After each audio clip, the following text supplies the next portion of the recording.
Hi friends, welcome to Sheeba's recipes. ഇന്ന് നമുക്ക് സദ്യ സ്പെഷ്യലായിട്ട് നല്ലൊരു കൂട്ടുകറി ഉണ്ടാക്കുന്നത് എങ്ങനെയാണെന്ന് നോക്കാം. അപ്പോൾ ഇതിനു വേണ്ടി ഞാൻ കുറച്ച് കുമ്പളങ്ങ എടുത്തിട്ടുണ്ട്. 200 ഗ്രാം കുമ്പളങ്ങ, അതുപോലെ മീഡിയം സൈസിലെ ഒരു ക്യാരറ്റ്, പിന്നെ 10 അച്ചിങ്ങാപ്പയർ. അപ്പോൾ ഇതെല്ലാം കുറച്ച് ചെറുതായിട്ട് വേണം അരിഞ്ഞെടുക്കാൻ, ഈ ഒരു സൈസിൽ. പിന്നെ ഇതിലോട്ട് ചേർക്കാൻ വേണ്ടി ചെറിയൊരു പീസ് ചേന എടുത്തിട്ടുണ്ട്, 200 ഗ്രാം ചേന. തീരെ ചെറിയൊരു ഏത്തക്ക എടുക്കാം. ഞാനിപ്പോൾ അതിന് പകരം വാഴയ്ക്ക എടുത്തേക്കുന്നത്. നമ്മൾ അവിയലിനൊക്കെ ഇടുന്ന കായില്ലേ, അതിൻ്റെ ഒരു 1/4 ഭാഗം. നിങ്ങൾ ഏത്തക്ക എടുക്കുവാണെങ്കിൽ ഒന്നും കൂടെ നല്ലതായിരിക്കും. അങ്ങനെയാണെങ്കിൽ തീരെ ചെറുത് മതി. 100 ഗ്രാം വെയിറ്റ് വരുന്ന ഒരു അതും ഇതുപോലെ ചെറുതായിട്ടൊന്ന് അരിഞ്ഞു വെക്കണം. പിന്നെ 1/4 കപ്പ് കടലപ്പരിപ്പ് പകുതി ഒന്ന് വേവിച്ച് വെച്ചിട്ടുണ്ട്. അതായത് 3 ടേബിൾ സ്പൂൺ നിറച്ച് കടലപ്പരിപ്പ്. ഒന്നുകിൽ നിങ്ങൾക്ക് പകുതി ആദ്യമേ ഒന്ന് വേവിച്ച് ഇതുപോലെ മാറ്റി വെക്കുക. അതല്ലാന്നുണ്ടെങ്കിൽ നമ്മൾ കൂട്ടുകറി ഉണ്ടാക്കുന്ന പാത്രത്തിൽ തന്നെ ആദ്യമേ കടലപ്പരിപ്പിട്ട് പകുതി വേവാകുമ്പോൾ ഈ പച്ചക്കറിയൊക്കെ ഇട്ട് കൊടുക്കാം.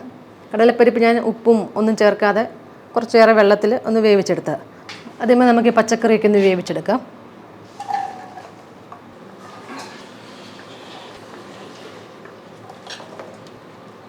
ഇതിലോട്ട് 1/2 ടീസ്പൂൺ മഞ്ഞൾപ്പൊടി ഇട്ട് കൊടുക്കാം. കുറച്ച് ഉപ്പ്, 1/4 ടീസ്പൂണൊക്കെ ഇട്ടിട്ടുണ്ട്. ഇനി ഇതിലോട്ട് കുറച്ച് വെള്ളം ഒഴിച്ചു കൊടുക്കാം.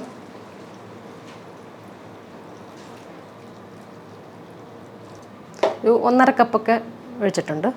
നല്ലതായിട്ടൊന്ന് ഇളക്കി കൊടുക്കുക. ഇത് നഖക്കെ ഒന്ന് വെള്ളം ഒഴിച്ചു കൊടുത്താൽ മതി. കൂട്ടുകറിക്ക് ഒരുപാടങ്ങ് വെള്ളം വേണ്ട. പച്ചക്കറിയൊക്കെ വേവാൻ പാകത്തിനുള്ള വെള്ളം ഒഴിച്ചു കൊടുത്താൽ മതി. ഇതിപ്പോൾ ഒന്ന് തിളച്ചിട്ടുണ്ട്. ഇനി ഇതിലോട്ട് ഈ പകുതി വേവിച്ച് വെച്ചേക്കുന്ന കടലപ്പരിപ്പ് ചേർത്ത് കൊടുക്കാം. അത് ചെറുതായിട്ടൊന്ന് ഇളക്കി കൊടുക്കാം. ഇനി ഇത് മീഡിയം ഫ്ലെയിമിൽ അടച്ചു വെച്ച് വേവിക്കണം. ഈ പച്ചക്കറിയൊക്കെ നല്ലതായിട്ട് വേവിക്കണം. കടലപ്പരിപ്പ് ഒരുപാടങ്ങ് വെന്ത് ഉടഞ്ഞു പോകരുത്. അപ്പോൾ നമ്മളതനുസരിച്ച് ആദ്യമേ വേവിക്കുമ്പോൾ വേവിക്കാവൂ. ഇടയ്ക്ക് ചെറുതായിട്ടൊക്കെ ഒന്ന് ഇളക്കി കൊടുക്കാം. അപ്പോൾ പച്ചക്കറിയൊക്കെ വേവുന്ന സമയത്ത് നമുക്ക് ഒന്ന് അരപ്പൊന്ന് തയ്യാറാക്കി വെക്കാം. ഞാനിപ്പം 1 കപ്പ് നിറച്ച് തേങ്ങ എടുത്തിട്ടുണ്ട്. മീഡിയം സൈസിലെ ഒരു തേങ്ങയുടെ 1 മുറി മുഴുവനും തിരുമ്മിയിട്ടുണ്ട്. ഇതിലോട്ട് 1/2 ടീസ്പൂൺ ജീരകം ഇട്ട് കൊടുക്കാം, ചെറിയ ജീരകം. 1.5 ടീസ്പൂൺ മുളക് പൊടി ഇട്ട് കൊടുക്കാം. ഇനി ഇതിലോട്ട് ശകലം വെള്ളം ഒഴിച്ചിട്ട് ഒന്ന് അരച്ചെടുക്കാം. ഒരുപാട് വേണ്ട, ഇത്രയും മതി. 1-1.5 ടേബിൾ സ്പൂണൊക്കെ. ഇതിപ്പോൾ ഒന്ന് അരച്ചെടുത്തിട്ടുണ്ട്. ഫൈനായിട്ടങ്ങ് അരഞ്ഞിട്ടില്ല, ചെറിയൊരു തരിയായിട്ടൊക്കെ. അതായത് അവിയലിന് അരയ്ക്കുന്നതിനെക്കാട്ടിൽ കുറച്ചും കൂടെയൊക്കെ ഒന്ന് അരച്ചിട്ടുണ്ട്. ഇതിപ്പം പാകത്തിന് വെന്തിട്ടുണ്ട്. ഇനി നമുക്ക് അരപ്പ് ചേർത്ത് കൊടുക്കാം. കടലപ്പരിപ്പൊക്കെ കണ്ടില്ലേ, വെന്ത് ഉടഞ്ഞിട്ടില്ല, പക്ഷെ നല്ലതായിട്ട് വെന്തിട്ടുണ്ട്. ഇതിപ്പോൾ കണ്ടില്ലേ, ഇതിനകത്ത് വെള്ളം ശകലമേ ഉള്ളൂ. ഇനി ഇതിലോട്ട് ആ മിക്സിയുടെ ജാറ് കഴുകി ശകലം കൂടെ വെള്ളം ഒഴിച്ചു കൊടുക്കുക. ഒരുപാട് വേണ്ട, ഇത്രയും മതി. ഒരു 3 ടേബിൾ സ്പൂണൊക്കെ. നല്ലതായിട്ടൊന്ന് ഇളക്കി കൊടുക്കാം. ഒരുപാട് വെള്ളം ആകരുത്, കുറച്ച് കട്ടിയായിട്ട് വേണം ഇരിക്കാൻ. ഫ്ലെയിം ഒന്ന് മീഡിയത്തിനെക്കാട്ടിൽ ശകലം ഒന്ന് കുറച്ച് വെക്കാം. തിരിച്ചും ഇത് ഒന്ന് അടച്ചു വെക്കാം. ഇതിൻ്റെ പച്ചമണം ഒന്ന് പോകാൻ വേണ്ടി ഈ അരപ്പൊക്കെ ഇതിലൊന്ന് പിടിക്കുകയും വേണം. ഇടയ്ക്കൊന്ന് ഇളക്കി ഇട്ട് കൊടുക്കണം.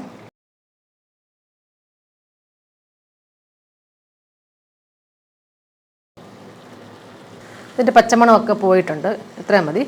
ഏകദേശം ഒരു 5 മിനിറ്റൊക്കെ ആയിട്ടുണ്ട് ഈ ഒരു രീതിയിൽ ഇരിക്കുന്നത്. ചേനയൊക്കെ നല്ലതായിട്ട് വെന്തിട്ടുണ്ട്. പിന്നെ ഇത് നമുക്കിതൊന്ന് മാറ്റി വെക്കാം. ഇനി ഒരു പാനിലിട്ട് കുറച്ച് വെളിച്ചെണ്ണ ഒഴിച്ചു കൊടുക്കാം. ഒരു 4 ടേബിൾ സ്പൂണൊക്കെ എടുക്കാം. അപ്പോൾ വെളിച്ചെണ്ണ ഒന്ന് ചൂടാകുമ്പോൾ 1 ടീസ്പൂൺ ഉഴുന്നുപരിപ്പ് ഇട്ട് കൊടുക്കാം. 1/2 ടീസ്പൂൺ കടുക്. ഉഴുന്നുപരിപ്പ് ചെറുതായിട്ടൊന്ന് മൂത്തിട്ടുണ്ട്. ഇനി ഇതിലോട്ട് തേങ്ങ ഇട്ട് കൊടുക്കാം. 1/2 കപ്പ് തേങ്ങ, കുറച്ച് കറിവേപ്പില. ഈ തീ കുറച്ച് വെച്ചിട്ടൊന്ന് ഇളക്കി കൊടുക്കുക. ഈ തേങ്ങയൊന്ന് മൂപ്പിച്ചെടുക്കണം. ചെറിയൊരു ഗോൾഡൻ ബ്രൗൺ കളർ ആകുന്നതിന് വരെ ഒന്ന് ഇളക്കി കൊടുക്കുക. കരിഞ്ഞു പോകരുത്. അപ്പോൾ ഇതിനാവശ്യത്തിനുള്ള വെളിച്ചെണ്ണ എടുക്കുക. ഇതിപ്പോൾ ആയിട്ടുണ്ട്. നമുക്ക് ഫ്ലെയിം ഓഫ് ചെയ്യാം. ഇത്രയും മതി. നല്ലൊരു ഗോൾഡൻ കളറിനെക്കാട്ടി ശകലം കൂടെ ഒന്ന് ആയിട്ടുണ്ട്. ഇനി ഇത് ഇതിലോട്ട് ഒഴിച്ചു കൊടുക്കാം.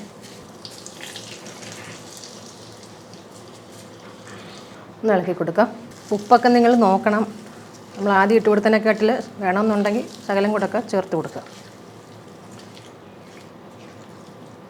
ഒരുപാട് ഇട്ടങ്ങ് ഉടയ്ക്കണ്ട, ഈ ഒരു രീതിയിലിരുന്നാൽ മതി. ഈ ഒരു കട്ടിക്ക് വേണം ഇരിക്കാൻ. അപ്പം നിങ്ങൾക്ക് കടലപ്പരിപ്പിന് പകരം കറുപ്പ് കടലയുണ്ടല്ലോ, അത് കുതിർത്ത് വേവിച്ചിട്ട് ഇതിലോട്ട് ചേർക്കാം. അതും ഈ ഒരളവിലൊക്കെ എടുത്താൽ മതി. നല്ല ടേസ്റ്റ് ആയിട്ടുള്ളൊരു കൂട്ടുകറി ഇത്. അപ്പോൾ എല്ലാവരും ഉറപ്പായിട്ടും ഒന്ന് ട്രൈ ചെയ്ത് നോക്കണം. വീഡിയോ ഇഷ്ടമായെങ്കിൽ ലൈക്ക് ചെയ്യാനും ഷെയർ ചെയ്യാനൊന്നും മറക്കരുത്. പിന്നെ നിങ്ങളുടെ കമൻസും ഒക്കെ അറിയിക്കണേ. താങ്ക്